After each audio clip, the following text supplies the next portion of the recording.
All right, let's jump right in. Today we're heading to Kyoto. It's been a dream of mine to visit. We'll be mapping out the perfect 3-day trip, hitting all the must-sees and some hidden gems too. 3 days is definitely not a lot, but we'll make sure you see everything. Kyoto just seems so magical. Those temples, the gardens, the geishas, the food. I've heard it's incredible. Oh, it is. We'll uncover Kyoto's history, spirituality, and its modern charm, too. I'm so ready. Let's start with when's the best time to visit? I know Kyoto's beauty changes with the seasons. It really does. Spring is truly magical, especially with the cherry blossoms transforming the city into a pink wonderland. But of course, it's also the most crowded time to go. Yeah, crowds aren't ideal, but those cherry blossoms sound tempting. What about autumn?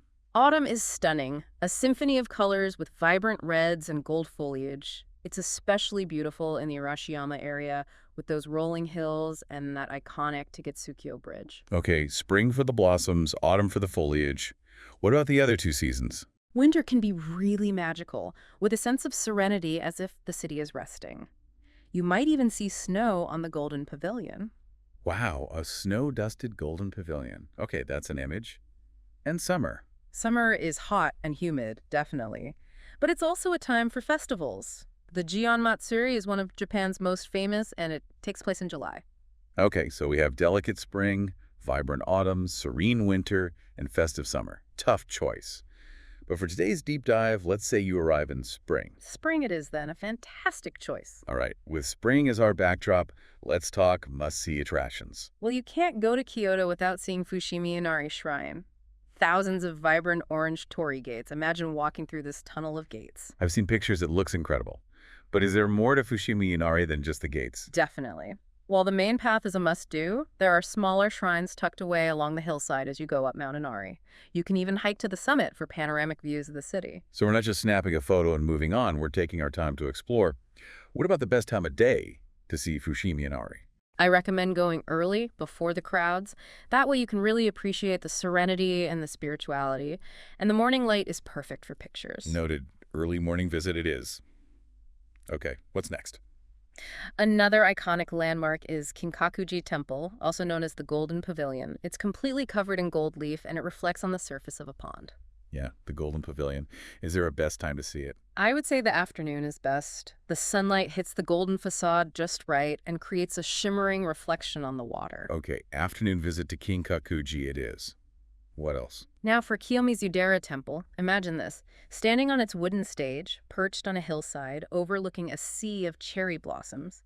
The view is incredible, especially during spring. Cherry blossoms and panoramic views. Sign me up. What's the best way to experience Kiyomizu-dera? I'd say visit in the late afternoon, just before sunset. The temple is bathed in a warm golden light, and you can see the city lights start to twinkle. Okay, adding sunset at Kiyomizu-dera to our itinerary. So we have Fushimi Inari in the morning, Kinkakuji in the afternoon, and Kiyomizu-dera for sunset. That's one packed day. It is, but we can make it even more magical. After Kiyomizu-dera, take a stroll along the Philosopher's Path nearby. The Philosopher's Path, what's that? It's a really peaceful walkway that follows a canal, and it's lined with cherry trees, especially beautiful during spring. A famous Japanese philosopher used to walk this path while he was contemplating life's mysteries. So we end our first day with a contemplative walk under cherry blossoms. I'm already feeling zen. But hold on, we have 2 more days to fill, and I want to see more than just temples. Don't worry, we've only just scratched the surface. On day 2, we're going to Arashiyama. Ah, Arashiyama. I've heard about its bamboo grove. It's even more breathtaking in person. Imagine towering bamboo stalks swaying in the breeze and creating a symphony of light and shadow. Okay, I'm sold. But I know there's more to Arashiyama than bamboo, right? Of course. Besides the bamboo grove, we have Tenryuji Temple. It's one of Kyoto's most important Zen temples, and it's known for its beautiful gardens. Zen gardens, bamboo groves. What else? And how about a boat ride down the Hosogawa River to top it off? Okay, now you're talking. A boat ride. Imagine gently floating down the river, surrounded by greenery and towering cliffs. It's a totally different way to see Arashiyama's beauty. You'll see monkeys playing in the trees, boatmen navigating the rapids, and stunning views everywhere you look. Right, adding boat ride down the Hosogawa River to our Arashiyama list. Bamboo groves, Zen gardens, a scenic boat ride. What's the best way to do all this in one day? For Arashiyama, we'll switch things up a bit and start with the boat ride. The morning light is just perfect for seeing the beauty of the river and the surrounding landscape. Okay, we start with the boat ride. Then what? After the boat ride, we head to the Arashiyama Bamboo Grove. It's best to go in the late afternoon when the light filtering through the bamboo creates that magical atmosphere. Okay, boat ride in the morning, Bamboo Grove in the afternoon. What about Tenryuji Temple? Tenryuji Temple is the perfect way to end the day. As the sun starts to set, the garden comes alive with the soft light filtering through the trees and reflecting on the ponds. It's a truly serene experience. Okay, loving how this is shaping up. Before we get too carried away with bamboo and boat rides, let's talk about food. Yes, Kyoto is a foodie's paradise. We've talked about matcha, but there's also traditional Kyoto cuisine, which is known for delicate flavors, seasonal ingredients, and beautiful presentation. Kyoto cuisine sounds right up my alley. Where do we start? On your first day after Fushimi Inari, I recommend Nishiki Market. It's a narrow, covered street called Kyoto's Kitchen. A market. I love markets. What kind of food can we find at Nishiki Market? Oh, everything. Fresh seafood, colorful pickles, Kyoto-style sweets, you name it. Be sure to try wagashi. Wagashi. What's that? Wagashi are traditional Japanese confections. They're almost too beautiful to eat, often made with seasonal ingredients, and they come in all these intricate shapes and colors. Okay, adding wagashi to the must-try list. What about those Kyoto-style sweets? Absolutely. You can't leave Nishiki Market without trying some matcha-flavored treats, matcha soft serve, or delicate matcha mochi. Okay, I'm sold. So we're adding a Nishiki Market detour to our first day. What about day 2 in Arashiyama? Any must-try dishes there? Arashiyama is known for its tofu, especially yudofu. Yudofu. It's basically boiled tofu in a simple broth. Trust me, it's way more delicious than it sounds. Kyoto elevates tofu to an art form. The delicate flavor and silky texture will surprise you. Okay, I'm open to trying it. What else for our Arashiyama food adventure? Well, after a day of exploring, why not try some kyokaiseki? Yokoiseki. It's a multi-course meal with the best of Kyoto's seasonal cuisine. Each course is like a work of art, presented beautifully and bursting with flavor. It's a whole experience. Okay, so we have wagashi and matcha treats at Nishiki Market on day 1, yudofu and kyokaiseki in Arashiyama on day 2. Our taste buds are going to be happy. But what about our third day? Where do we go for our final culinary adventure? On day 3, I think after Kinkakuji and Kiyomizu-dera, we should venture into the Gion district for dinner. Gion. The heart of traditional Kyoto. Exactly. Gion is perfect for experiencing Kyoto's culture. And for dinner, I suggest a traditional Japanese tea ceremony, followed by a kaiseki meal. A tea ceremony and kaiseki in Gion. That sounds like the perfect way to end our Kyoto trip. It is. It's like a culinary and cultural journey all wrapped into one. Welcome back. We're getting into the details of your itinerary. So excited to be back. We've got cherry blossoms, zen gardens, boat rides, delicious food.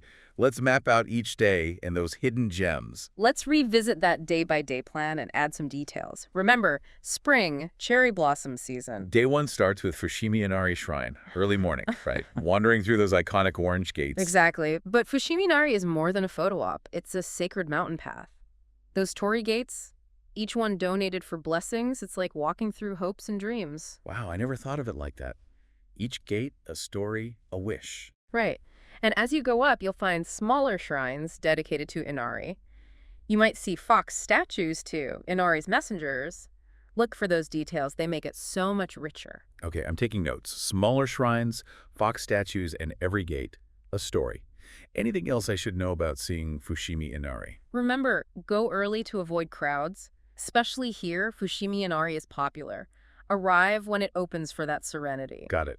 Early morning. We're heading to Nishiki Market after for food. But is there anything else we should see around there? Great question. You're thinking efficiently.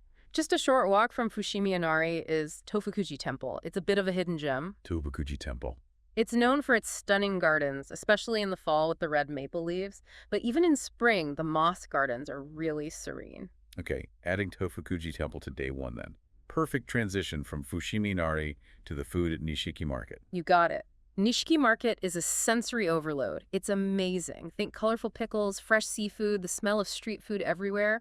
Okay, I'm hungry already. We talked about wagashi and matcha treats, but what else should I look for at Nishiki Market? You can't go wrong with sashimi or sushi. Nishiki is known for its seafood. Or Try tsukemono. Those are Japanese pickles. Pickles. I love pickles. What kind? They have so many. Salty, sour, sweet, spicy, and of course those Kyoto-style sweets. Right. Those? You'll see so many different kinds of wagashi. Some have red bean paste, mochi. Others have seasonal flavors like cherry blossom or green tea. Seafood, pickles, wagashi.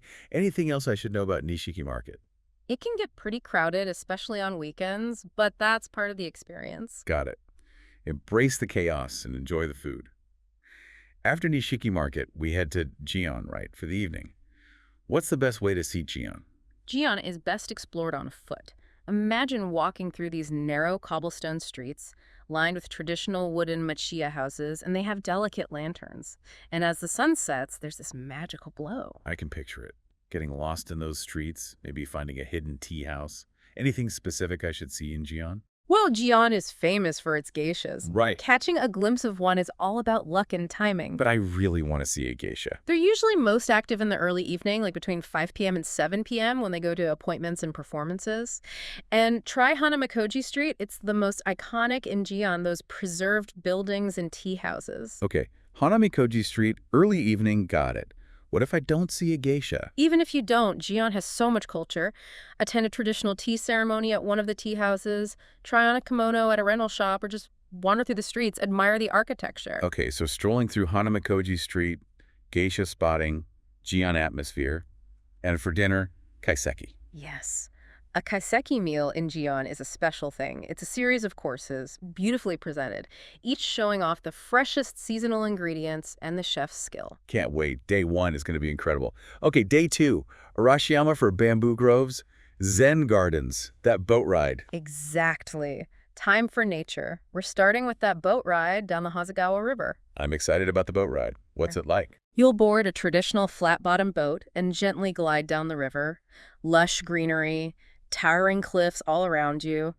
The boatmen, they're so skilled they'll navigate the rapids, tell you stories about the river. Sounds so peaceful. How long is the boat ride? It takes about 2 hours, covers about 16 kilometers. It's a really leisurely journey. You'll have plenty of time to just take in the beauty of the Hasegawa River. 2 hours of amazing views? Yeah. When's the best time to go? I recommend early morning, like 9 a.m. or 10 a.m. That's when the light is perfect for seeing the river. Plus, you'll be ahead of the crowds. Early morning boat ride it is. And then the Arashiyama bamboo groves. Yes, it's truly unforgettable. Imagine walking through a dense forest of towering bamboo stalks, the sunlight filtering through, that play of light and shadow. Like a fairy tale. When's the best time for the bamboo grove? It's beautiful anytime, but I think the late afternoon around 3 or 4 p.m. is best. The crowds are smaller and the light through the bamboo is magical, especially as the sun sets. Okay, late afternoon bamboo grove then. And after that, Tenryji Temple for some Zen vibes. Exactly. Tenryji Temple is the perfect ending to your day in Arashiyama. It's one of Kyoto's 5 great Zen temples, and it's a UNESCO World Heritage Site. The gardens are incredible. Zen gardens are so peaceful. How do I experience Tenryji's garden best? Take your time, wander the paths, look at the scenery. Find a quiet spot to just sit and contemplate. I can just imagine it. Perfect for de-stressing. As the sun sets, the garden becomes even more special. Okay, so we have boat ride in the morning, bamboo grove late afternoon, Tenryji Temple for sunset. Full day of nature. It is. And remember the food we talked about. Right. I'm curious about Udofu. Where do I find the best one in Arashiyama? There are quite a few restaurants specializing in Udofu. One of the best is Udofu Sagano. Udofu Sagano, got it. And for Kyokuseki? I recommend Kyoto Kicho Arashiyama for that. It's Michelin-starred. Wow. Michelin star. That's a really special dining experience. Just remember to book in advance. Reservations are a must. Kyoto Kicho Arashiyama for Kyokuseki booked in advance. Day 2 is packed. Bring on day 3. You got it. Day 3 is all about those iconic temples that make Kyoto so famous. I'm ready to be wowed. We're starting with Kinkakuji, the Golden Pavilion ride. It's even more stunning in person. Imagine a golden pavilion reflecting in the water. I can't wait. What's the best way to see it? Go early, like most things in Kyoto. Early morning to avoid the crowds. Okay, early morning, Kinkakuji. We're going to Saichusan Gendo Temple after, right? Is there anything else around there we should see? Another great question. You're really thinking about maximizing your time. Just a short walk from Kinkakuji is Ryeonji Temple. It has another famous Zen garden. Another one. Tell me about it. It's a rock garden. It has 15 rocks arranged on white gravel. You view it from a seated position on the veranda. Its meaning, well, that's up to you to decide. A mysterious garden. I like it. Okay, adding Ryonji Temple to day 3. Good choice. Now, Sanjusan Gendo Temple, it's really unique. Imagine a long hall, and inside, 1,001 life-size statues of Kannon. 1,001 statues. That's incredible. Each one is different. Take your time, walk the length of the hall, look at the details of each statue, their expressions, their hand gestures, the objects they hold. It represents different aspects of Kannon. Okay, taking my time to really appreciate those statues. Anything else? No photos allowed inside the main hall, so you really have to just soak it in with your eyes. Got it. No photos, just contemplation. After Sanjusangjin, Gimizudera Temple, right? For that sunset. Kiyomizudera is amazing, especially with the cherry blossoms in spring. That wooden stage overlooking the valley, those panoramic views of the city and the mountains. I can't wait. It sounds perfect. To make it even more magical, arrive an hour or so before sunset. That way you can explore the temple grounds and find the best spot to see the sunset. Okay, early evening at Kiyomizudera for the sunset. Yeah. And then the Philosopher's Path. Anything else around there before we call it a night? Good question. You're on a roll. A short walk from Kiyomizudera is Yasaka Shrine. Yasaka Shrine. It's one of Kyoto's most popular Shinto shrines. You'll recognize it from those vibrant red buildings. Adding Yasaka Shrine to day 3. Perfect. And then the Philosopher's Path. That peaceful walk along the canal, the cherry trees, the traditional houses. It sounds so idyllic. How do I best experience the Philosopher's Path? Take your time, wander, enjoy the peace. Maybe stop at one of the cafes, have some tea, a treat. Just take it all in. Okay, tea and contemplation on the Philosopher's Path is added. The perfect end to our 3 days in Kyoto. It is. Think back on all you've experienced in Kyoto. Day 3 is a great mix of temples, views, and peaceful moments. I feel like we've done so much in just 3 days. We have. And remember, this is just a guide. You can adjust it as you like. Absolutely. So before we wrap this up, let's talk cultural immersion. We've talked about sights and food, but what about really connecting with Kyoto? Great question. Kyoto is full of tradition, and there are tons of ways to experience it. We talked about tea ceremonies, but there's so much more. I'm all ears. What are some must-do cultural experiences? Try on a kimono. It's such a beautiful garment. It represents Japanese tradition. I've always wanted to try that. What's the best way to do it? Kyoto has tons of kimono rental shops, especially in Gion. They have all sorts of kimonos, from simple to really elaborate ones. The staff there will help you choose and dress you properly. Okay, so kimono rental and photo shoot added to the itinerary. What else? Visit a traditional craft workshop. Oh, that sounds interesting. What kind? Kyoto is known for pottery, calligraphy, textiles, woodworking. There are workshops for all of them. You can learn about the craft and even try making something yourself. Traditional craft workshop added. How about seeing some traditional Japanese arts? No theater, kabuki theater, geisha dance performance. Oh, they all sound incredible. Where can I find those? You can find them at theaters and cultural centers all over Kyoto. You can find schedules online or at tourist information centers. Perfect. Okay, kimono rental, craft workshops, traditional performances, anything else? Don't forget to just wander through the neighborhoods, see how people live, visit markets, try street food, talk to shopkeepers, soak up the city. Those little moments are what make a trip special. Exactly. Cultural immersion is all about new experiences and appreciating what's different. Well said. I'm ready to dive in.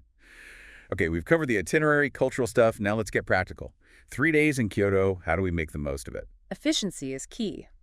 And some planning. Tell me everything. If you're traveling around Japan, get a Japan Rail Pass. It's unlimited travel on most JR trains, including the bullet train. Okay, Japan Rail Pass, check. What else? In Kyoto, get an IC card, like an ICOCA or ACA. You can use them on buses, subways. It makes getting around so easy. Using public transport always makes me feel like a local. Exactly. And speaking of feeling like a local, download Kyoto's tourism app. It's got everything. Maps, transport schedules, attraction details, even restaurant recommendations. I love a good travel app. What about getting around Kyoto in general? Kyoto is super walkable, especially in the center. But for longer distances, the subway system is great. So we have the Japan Rail Pass for between cities, IC cards for local transport, and our own 2 feet for exploring. Exactly. And don't be afraid to take a taxi if you need to. They're everywhere in Kyoto. Good to know.